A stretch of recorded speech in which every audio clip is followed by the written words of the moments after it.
elections in the constituencies. We told them plainly that we didn't have any notice about it and we are not involved. In fact, I advised some of them not to appear, because what is going to happen there has no basis in any of our electoral laws.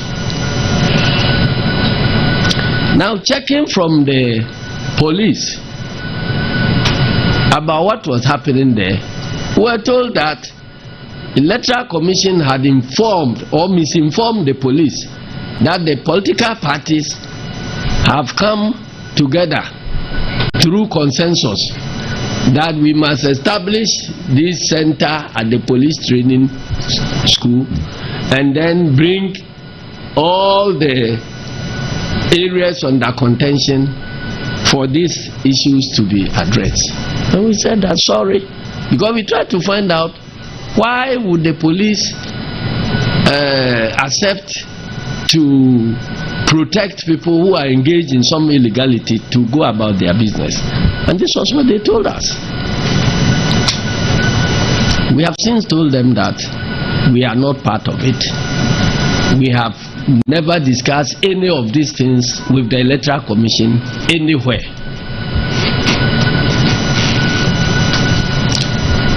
And so we, whilst monitoring, we heard yesterday that Fantiakwa North constituency, whose results had been collated and declared at Begro, had now been recollated at police training depot and declared by somebody who is other than the returning officer.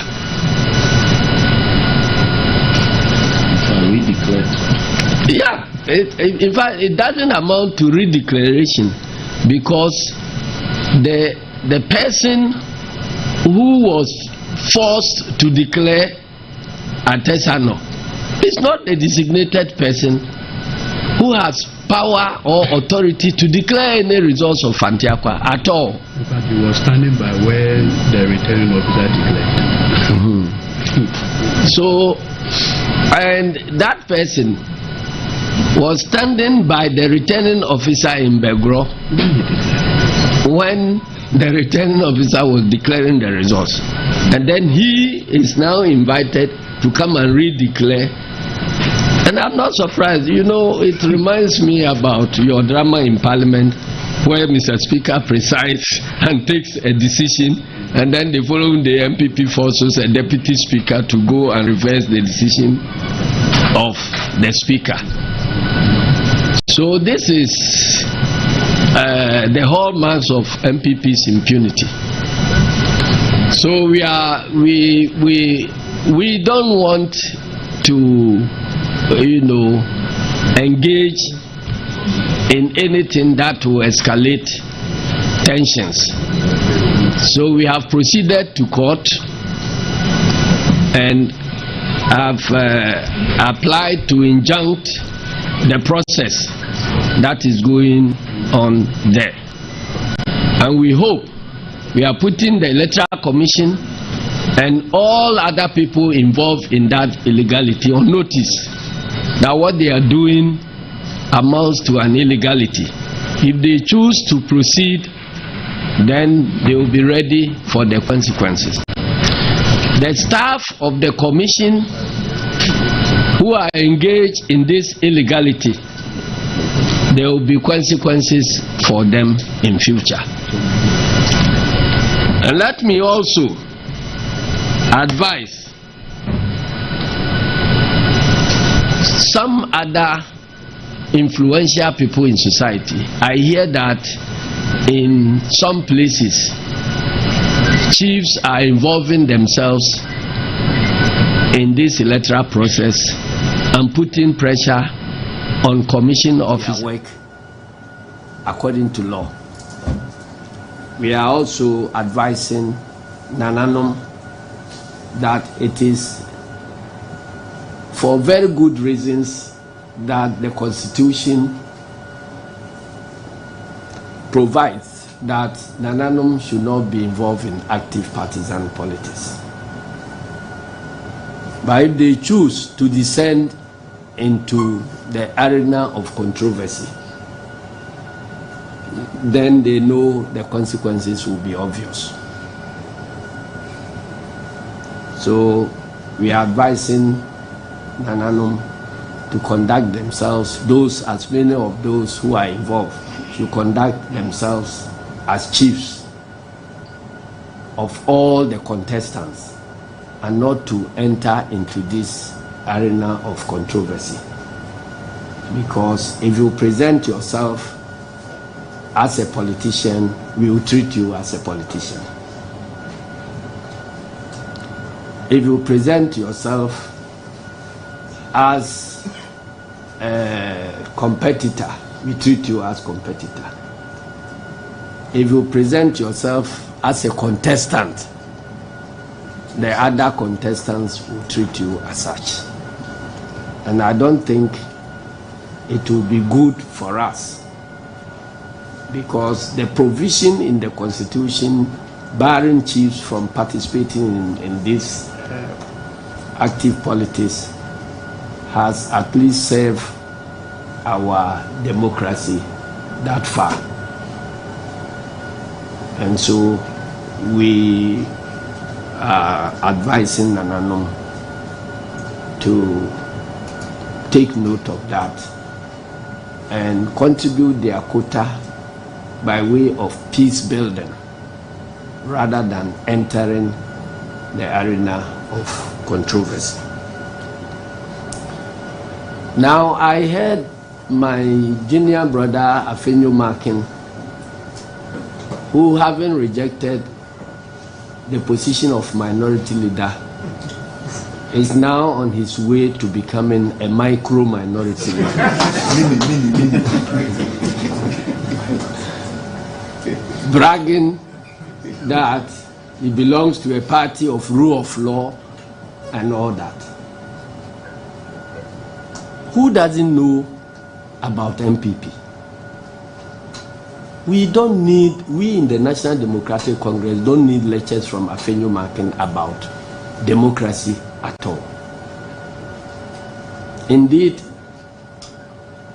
if there were any need for lectures in impunity, then we will invite him as our lecturer. But if it is about democracy, he must shut up. He should go back to his region and take stock of his parliamentary candidates who have been shooting and killing people, his party people who have been shooting and maiming people across the country. We are quiet not because we are going to sleep over this.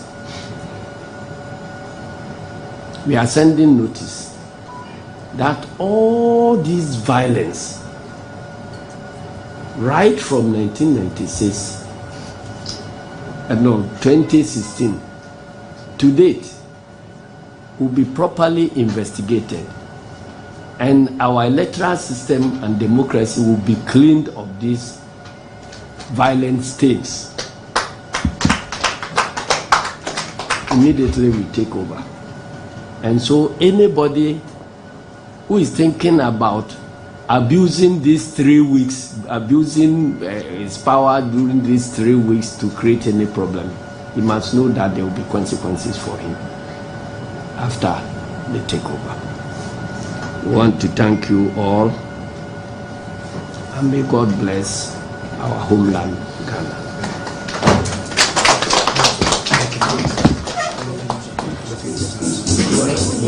Okay, please.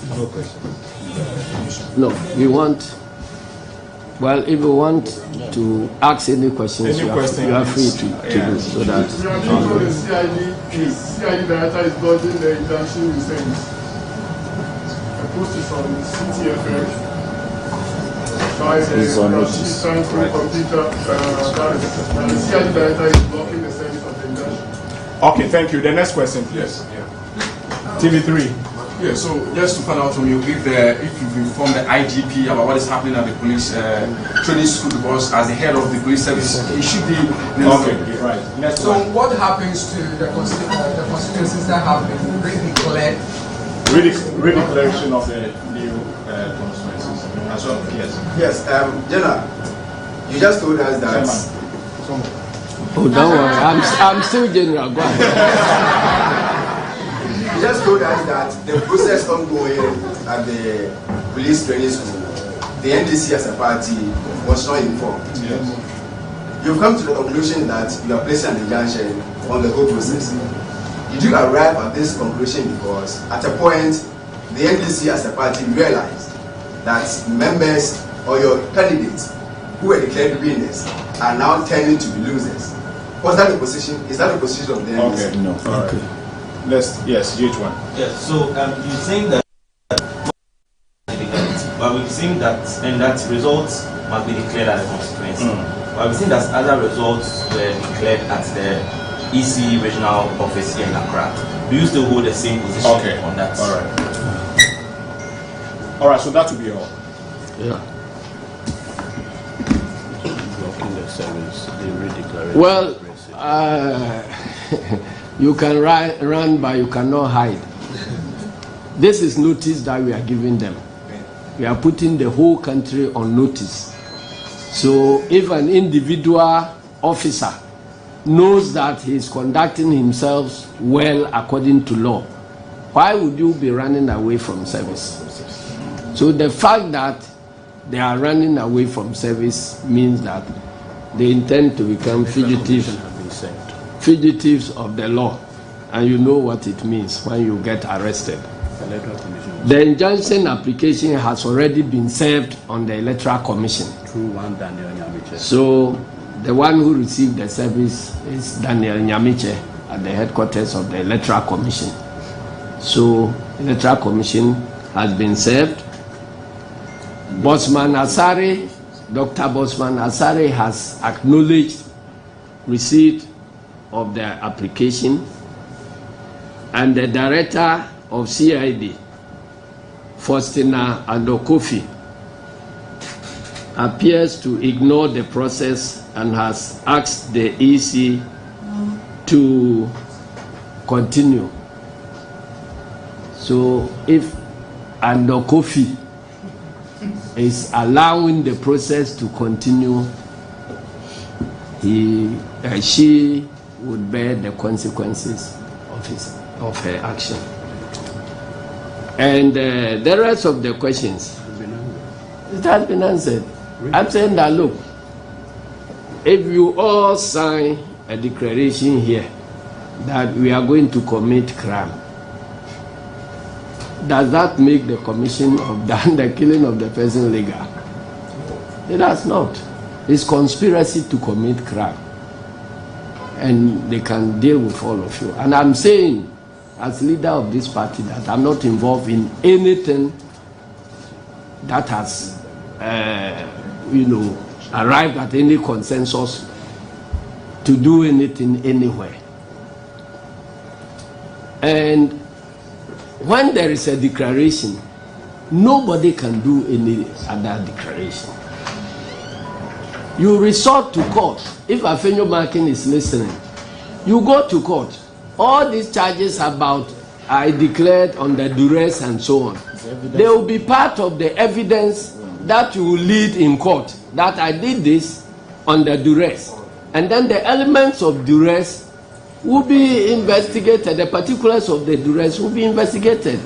And then it will take the court to make a pronouncement on your claim. So you can't say that an electoral officer has told you that he declared the results, but he was pressurized to declare it. So you are going to call that person to come and recollate and redeclare. It hasn't happened anywhere. If that is the case, the process will go on ad infinitum, because anybody in any of the constituencies can come out and claim that he or she was asked to declare under duress. So what do? you have to go and open up. That is why the law is very, very clear that once the declaration has been made, you can only question that declaration in the court of law. And in the case of parliamentary, it's the High Court. So you proceed. And we have precedences, several precedences of this. Techima himself, only in 2020, it was after the declaration, we brought all the pink sheet down here to the Electoral Commission headquarters in Accra. Our MPs who led the work to present those documents were beaten up by the police. And the Electoral Commission said, you should go to court. Even where we have all the figures and the tally indicate that the officer there was wrong.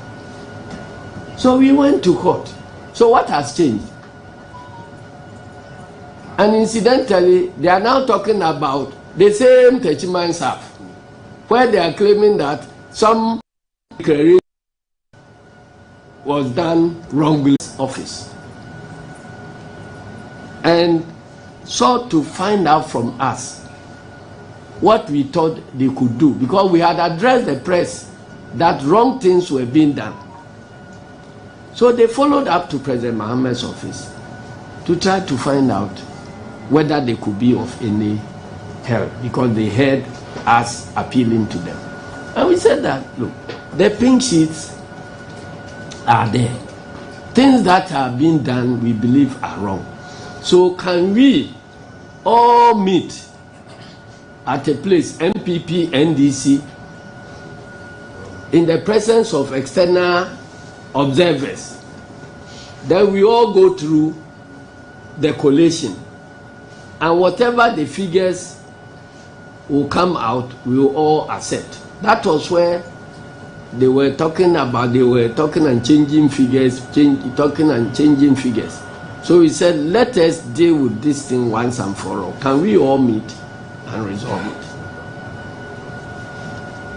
Peace Council agreed to go and consult the other side. Indeed, they went to consult the Electoral Commission, and they consulted MPP, and they consulted the external observers, and they actually gave us a time, I think 1 o'clock or 2 o'clock, for all of us to meet at Kempinski Hotel for this exercise to be done. That was where collation had not completed, but we found serious problems with what they were, the figures they were announcing. And that was the reason the Electoral Commission invited our agents from the strong room to be briefed about in her office.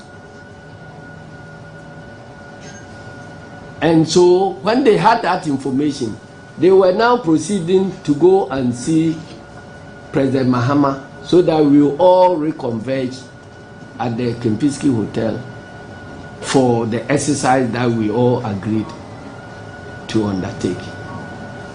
When they were on their way to President Mohammed's office, Jane Mensah was declaring results.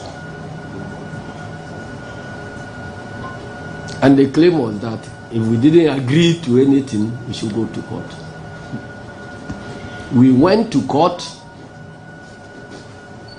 asking her to come and mount the witness box and tell us the basis of her declaration, because we have had about 4 or 5 different set of figures that has been announced.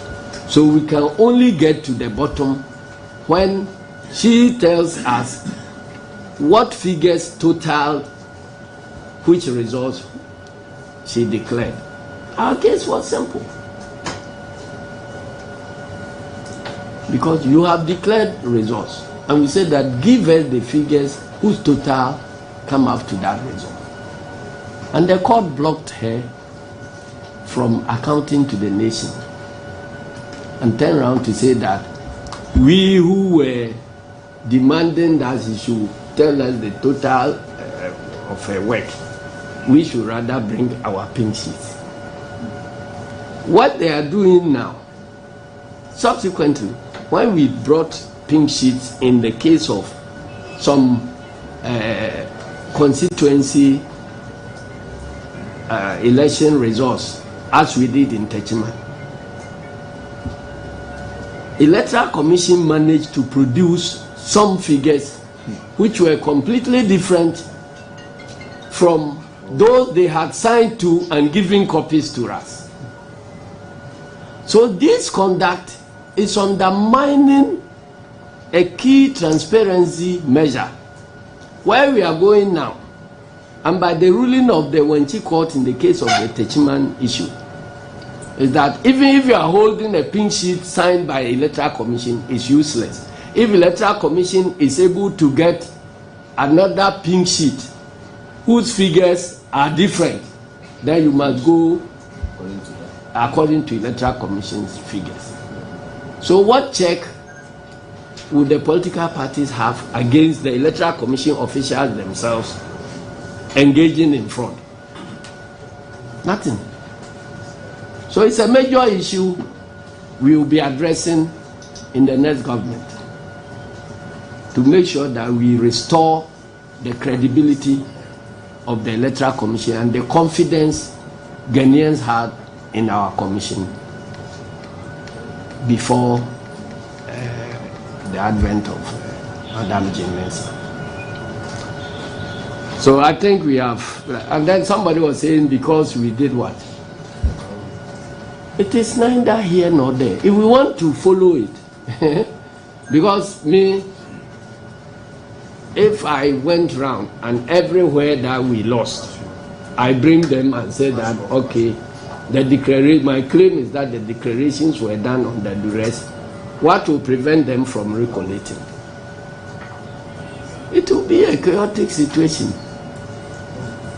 So it's not about anybody winning or losing. In fact, all the constituencies they are dealing with there, I don't think any of them is in our tally as at now, but we still have won over 180 something seats. So we are just looking for the right things to be done according to law. It's not about winning the election. They themselves, even before the declaration of the result, they themselves had come to tell us that they have lost. But it is not about winning or losing. It's about making sure that the democratic process is followed. And that is why we are doing what we are doing. So thank you very much. We have already crossed 2/3 majority. And nothing can change that one. But we still want to insist that the right thing is done, because the mandate of the people in those various constituencies also matter. So the last one. It's a very important one. Like I said, you've gone to court. Then the process happens in fact. Malik on Facebook is organizing 5,000 at the police station. Can you, in a way, for the peace of the nation? You're what? Malik Basantelli on his Facebook says 5,000. I'll give you Malik Basantelli's number. I know it's wrong. Some of you will be going to view, so just hold on a little. The media should just hold on a little. Thank you very much. The rest can please step up.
say you are the It's about 300 billion. That's what I'm saying. This is where the headlines are probed. Policies scrutinized through an objective lens with an unbiased approach to every discussion. Key in to a series of pulsating conversations with the hard questions. Why do you still want to run when you have failed? I haven't. What do you mean by fail? In-depth analysis of policy proposals. If it is a temporary program, why do we want to still create another gold reserve exchange program also to address a temporary issue?